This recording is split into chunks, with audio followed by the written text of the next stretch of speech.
দুর্ঘটনা, মৃত্যু ভয় আপ টু মে মাস পর্যন্ত সময়টা খুব একটা ভালো না।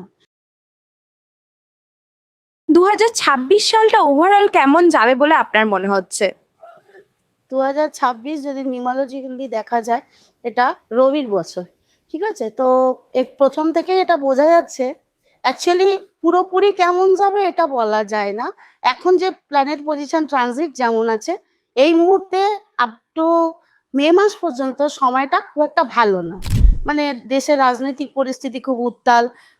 মানে বিশ্বের মধ্যে একটা মানে ব্যালেন্স হচ্ছে না, সবকিছুতে খুব সমস্যা, মানুষের সমস্যা, দ্বন্দ্ব, গন্ডগোল, বিভাদ, দুর্ঘটনা, মৃত্যু ভয়, মানে এরকম সাধারণ বিভিন্ন রকম সমস্যা লেগেই রয়েছে। তবে এই ট্রানজিটটা জুন মাস থেকে কিছুটা ভালো হবে, যখন বৃহস্পতি গোচর করবেন কর্কট রাশিতে, তখন ওভারঅল সময়টা আস্তে আস্তে ভালো হবে এবং রাজনৈতিক দিক থেকে দেশে একটা বড়সড় পরিবর্তনের আশা করা যাচ্ছে।